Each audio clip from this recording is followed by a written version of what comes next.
he's saying like the good job that the soldiers are doing and stuff like that, but he wants the word end. He's been saying he wants the word end for a very long time, right? So fair enough. And he says exactly what he thinks, but he says it in a, to me, seems like a very straight but pleasant way. We want you to want the word to end, right? So that's what I hear so far. I don't think I've seen this response yet of what President Zelensky is going to say. So let's watch that part. Much, Mr. President. Thank you for invitation.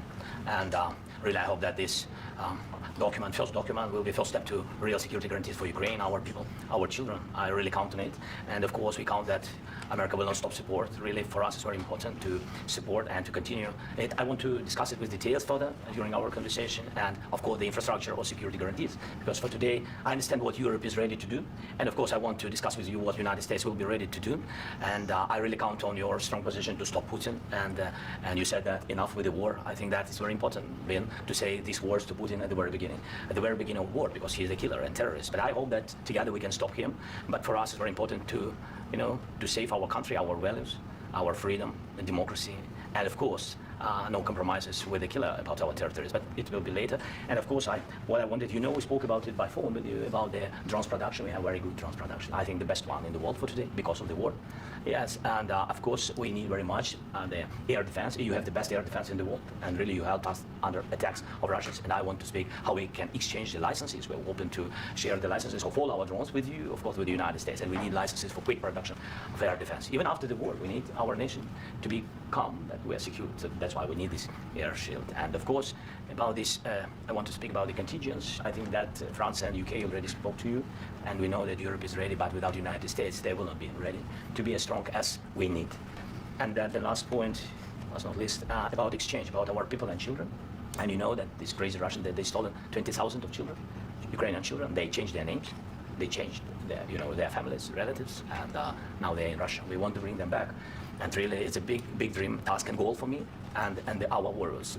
By the way, Mr. President, we exchanged, just released more than 4,000 warriors from Russian prison, but there are thousands more in the prison. I wanted to share with you some images, how it's can I now? Yeah, please. Some minutes, 1 minute, 1 minute. Just you to understand in what circumstances, in what situation they are, and what the attitude of Russia to our prisoners. That guys, just you before and after. And you see before and after, just you to understand. Now thousands of such guys, ladies and men, there, and that, so they don't eat, they beat them, and they, do a lot of bad things. So out of, even during the war, there are rules. Everybody knows there are rules during the war. These guys, they don't have any rules. You see that, 50, 60 kilograms of them, and a lot of such things. And I didn't want to show you what the changes with images of children, because I will just share with you. And, I mean, it's looking tragically. Yep, that's tough stuff. Yeah, I wanted very much to give you. You see, yeah. This is pastor, by the way. They stolen pastors because it's not Russian church. They stolen pastors and moved pastors to the prison. At the end of last year, we brought 3 pastors, and we could exchange them. And this is pastor, you see. Yeah, that's stuff. Yeah. So I mean, this I wanted to show you, and this. So thank you very much. We want to get that entered, right? Yeah, of course we will. And I think we will. And we have to, of course. Do you have any questions, please? All right, so I hadn't seen this part of it, right? And here's what I see happening, right? The response from President Trump saying, "All right, we want this war to end," right? Now the president of Ukraine says, "Well, we want it to." He says, "We want it to end our way," right? Like, if it's going to end, it has to end the way that we want it to end, not the way that you pretty much want it to end. And that's what I'm getting from this, right? Like, look, he like, honestly, what I'm saying, like, well, we want you to fight with us against, because he's like, oh, the Russians this, Russians that, Russians this, Russians that. Well, you're in a war. You're in a war. Like, okay, fine, you're in a war. Like, but so of course you're not gonna like each other. You're gonna say on your end that they're A, B, C, and D, and they're gonna say on their end that you're A, B, C, and D, right? So that's what I'm seeing so far. That's what I'm breaking down right now as I'm watching this back and forth, right? And shows pictures, trying to gain some sympathy and empathy and stuff like that. but it's a war. And I put this in chat, like, I know there's like rules in war, but in jiu-jitsu, right, we have sports jiu-jitsu where we have rules and stuff like that. And then we have self-defense where there are no rules in self-defense. Like, you got to protect yourself. So talk about the rules all you want, but there's no rules in war. I know there's legal considerations that countries will put in place, but look, war is war. That's how I see it. Thank you, Mr. President. How much money is the U.S. going to put into the fund that is being created today, and how does this provide long-term security for Ukraine? Well, we don't know exactly how much because we're going to be putting some money in a fund that we're going to get from the raw earth that we're going to be taking and sharing in terms of revenue. So it's going to be a lot of. All right, let's start to jump around to where the fireworks start to happen. Let me see if I can find it. Money will be made from the sale. As we sit here and we talk, people are getting shot and dying on the battlefield. 1,000, 2,000, 3,000. Last week, 2,000 first. I have to make the. I don't think we talk about security. Everyone's talking about the other day, and I feel very strong. I've known them for a long time, and I feel very strongly that they're very serious about it, and we'll make a deal. And when the deal is made, I don't think we talk about security. Everyone's talking about the other day. All they talked about was security. I said, let me make the deal first. I have to make the deal first. I don't worry about security right now. We have to have a deal because right now, last week, 2,000 soldiers died on both sides. 2,000, and they're losing 1,000, 2,000, 3,000 a week. So as we sit here and we talk, people are getting shot and dying on the battlefield. And, you know, they're not American soldiers, but they're Russian soldiers and they're Ukrainian soldiers, and we want to be able to stop it. And we want to be able also to spend money on other things. We don't want to, this is a tremendous amount of money, and what the Biden administration did was terrible. They were giving money, but they had no security on the money. Europe, as you know, gave much less money, but they had security. It was in the form of a loan. They get their money back, and we didn't. And now, at least we're protected, because the American taxpayer has to be protected too. But this is an incredible agreement for Ukraine, because we have a big investment in their country now, and what they have, very few people have. And we're able to really go forward with very, very high-tech things and many other things, including weaponry that we're going to use in many locations, but that we need for our country. This allows us to do that.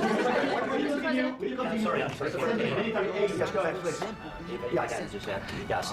In the document, there is one of the very important points if we speak about business and investment. We never had LNG terminals in Ukraine. This document will open. I mean, the next document, but anyway, here we see in the framework, we see a really good deal for this. LNG terminals for us is very important, and I think for security of European continent. We have the biggest storage, gas storage. We have the biggest in Europe. Yes, and we can use it. You use it for LNG, use it for LNG, and we will do it. And really, we can help Europe, because Europe really helped. President Trump said that they made less support, but they are our friends, and they are our very supportive partners. They really gave a lot, Mr. President. They did. They gave a lot, but they gave much less. No. Much less. No. I did not see this part. All right. I may not be the most diplomatic person, right? But even I know, there are some times you just shut the hell up, right? When you go to Europe, right, then you can say, oh yeah, you guys gave a lot of support. But if you're asking for us to be on your side, if you're asking for more money, more weapons, shut up. Like, so now you're arguing with the most powerful man in the world, talking about, oh, Europe did so much for us. Europe did so much for us. He didn't have to say anything. Like, I just noticed that part. He didn't have to say anything. He injected himself into wanting to be combative. What's up, J-Lo on the track? Thank you, J-Lo on the track. But he didn't have to say anything. He stopped them and said, "Oh, hold on. I want to throw in my 2 cents." Right? So this, I missed that the first time, but he wanted to put in his 2 cents into this whole ordeal, right? So this is when it starts to go off the rails. Zelensky just said that there'll be no compromises with Vladimir Putin. I just wanted to ask both of you. Firstly, are there compromises that you think that President Zelensky is going to have to make? And President Zelensky, is there anything that you might be thinking that you may be able to offer or bring to the table, for example, elections? Thank you. I think you're going to have to always make compromises. You can't do any deals without compromises. So certainly he's going to have to make some compromises. Did he really say no compromises? Did he say no compromises?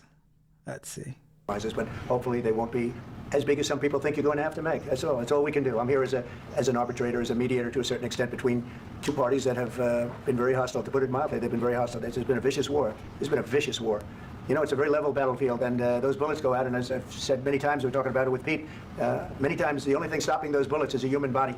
And in the case we're talking about, generally young human bodies are stopping a lot of bullets. It's dead level. That's why it's great farmland. It's great land. It's great farmland, but there's very little protection against the bullets that are being, and other things that are being shot. So all I can do is see if I can get everybody at the table and get an agreement. And I think we're going to end up with an agreement. Otherwise, I wouldn't probably be even here today. Mr. President, I've got two questions for you. You think ultimately your legacy will be the peacemaker?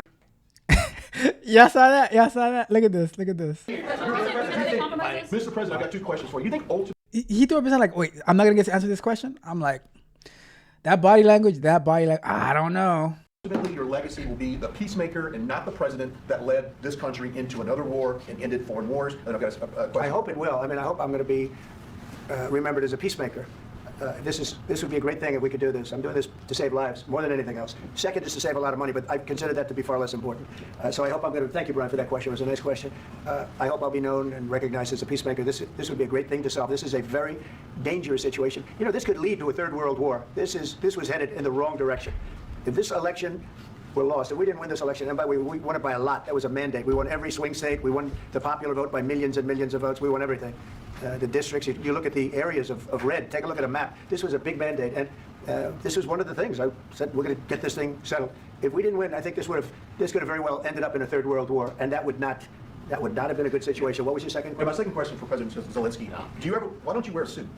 You're at the highest, why don't you wear a suit? You're at the highest level in this country's office, and you refuse to wear a suit. Just want to see, do you own a suit? Yeah, problems. A lot of Americans have problems with you not respecting the dignity of this office. I will wear a costume after this war will finish. Okay. Maybe something like yours, yes. Maybe something better, I don't know. Yeah. We will see. Maybe something cheaper than, yeah. Thank you. Thank you, President Trump. What an a-hole. I'm sorry. Like, what an a-hole. But anyway, let's keep going. Are you going to send more arms to Ukraine in case there's no peace? Yeah, we're going to have arms to Ukraine, yeah, sure. Hopefully I won't have to send very much, because hopefully we're going to have it finished. We're looking forward to finishing this quickly. We're not looking forward to sending a lot of arms. We're looking forward to getting the war finished so we can do other things. But we very much appreciate the agreement, because we needed what they had, and we're treating, you know, our country is now treated fairly. Biden didn't do that. He didn't know what the hell he was doing. This should have never happened. This should have never started. But, you know, sure, the answer is yes, but hopefully we won't have to send much, because I'm looking forward to getting it done quickly, very quickly. Does that mean provide security guarantees, Mr. President? I don't want to talk about security yet, because I want to get the deal done. You know, you fall into the same trap like everybody else. A million times you say it over and over. I want to get the deal done. Security is so easy. That's about 2% of the problem. I'm not worried about security. I'm worried about getting the deal done. The security is the easy part. Security is very nice. Everybody stopped shooting. And now will Europe put people there? I know France is going to. I know the UK is going to. I know other countries are going to, and they happen to be right next door. We haven't committed, but we could conceivably. You know, we have security in a different form. We'll have workers there digging, taking the raw earth, so that we can create a lot of great product in this country. So in that sense, you have something, but we haven't determined that yet. I will say, in speaking to France, and in speaking to, and they were here, as you know, last week and just the other day, they have committed to a lot of security. I don't think you're going to need much security. I think once this deal gets done, it's over. Russia's not going to want to go back, and nobody's going to want to go back. When this deal ends, I really believe this deal is. So you guys see, wow, you gotta pay attention to body language. You see, wow, President Trump is talking. Zelensky is shaking his head no, pretty much saying what he's saying right now is B. It's bull. That's the body language. Play it back. Russia's not going to want to go back, and nobody's going to want to go back. When this deal ends, I really believe it's done. It's all. They have committed to a lot of security. I don't think you're going to need much security. I think once this deal gets done, it's over. Russia's not going to want to go back, and nobody's going to want to go back. When this deal ends, I really believe this deal is going to be over. Please go ahead. Mr. President, thank you. You had U.S. Macron and Keir Starmer at the White House this past week, both of whom praised your courage and conviction to lead the pathway towards peace. Yes. Part of that involved, though, re-engaging Russia in diplomatic relations, something the previous leaders lacked the conviction to do so. What gave you the moral courage and conviction to step forward and lead that? Well, I love this guy. Who are you with? One American News, sir. Well, that's why I like him. One American News does a great job. I like the question. I think it's a very good question. It's a pathway to peace. It's a pathway to getting something solved. And I feel that as the head of this country, I have an obligation to do that. Plus, you know, we're very much involved. We got involved. It's too bad we got involved, because there should have been no involvement, because there should have been no war. And there shouldn't have been October 7th. That would have never happened. As you know, Iran was broke. They had no money to give to Hezbollah. They had no money to give to Hamas. They were stone cold broke. And then under Biden, they became rich as hell. They went from no money to $300 billion in a period of 4 years.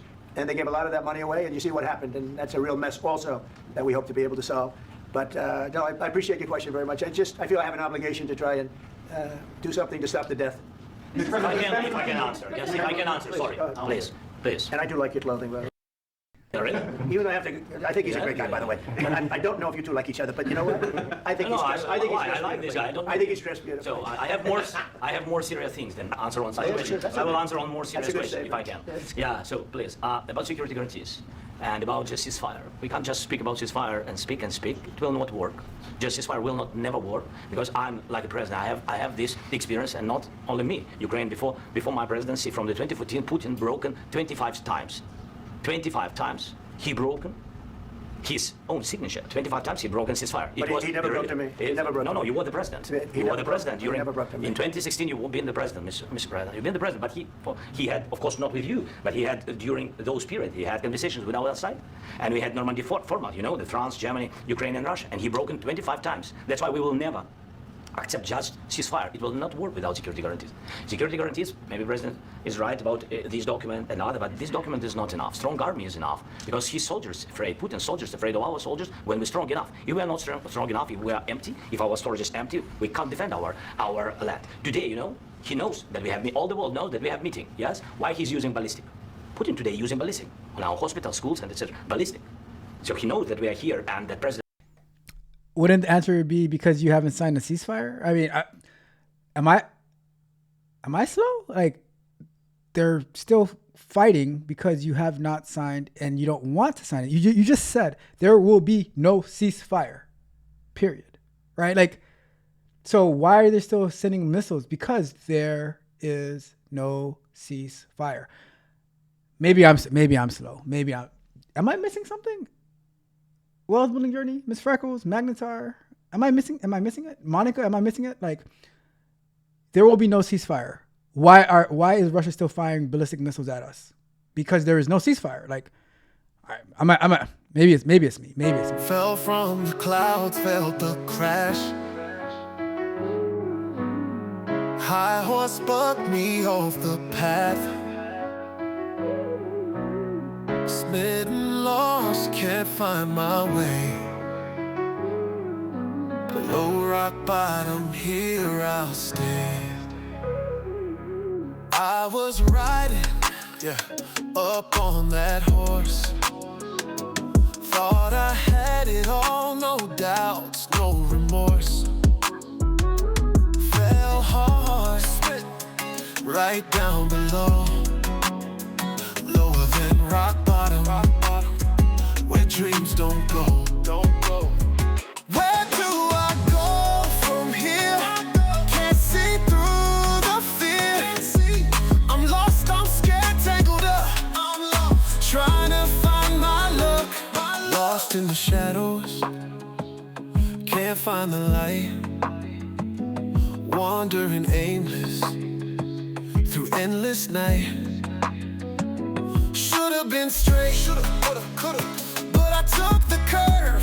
Now I'm stuck in this mess with nerve. Broken wings, shattered dreams, echoes of laughter. Now just screams, trying to climb back up the wall. But every step, it's a harder fall. Once high up in the sky so blue, now the ground's the only view. Regrets a heavy chain around my feet, dragging me down into this defeat. I look for answers in the dark, hoping to kindle a single spark, just a spark.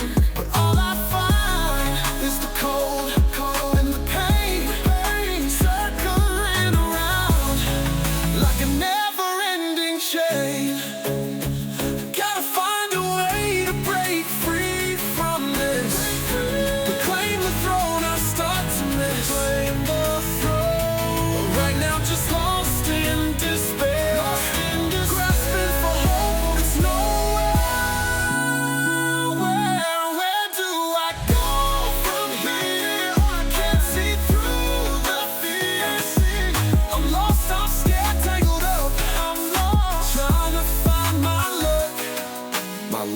Tired eyes looking for a sign. Fractured heart cracked by time. Should have been straight, paid my dues. Now I'm haunted by the blues.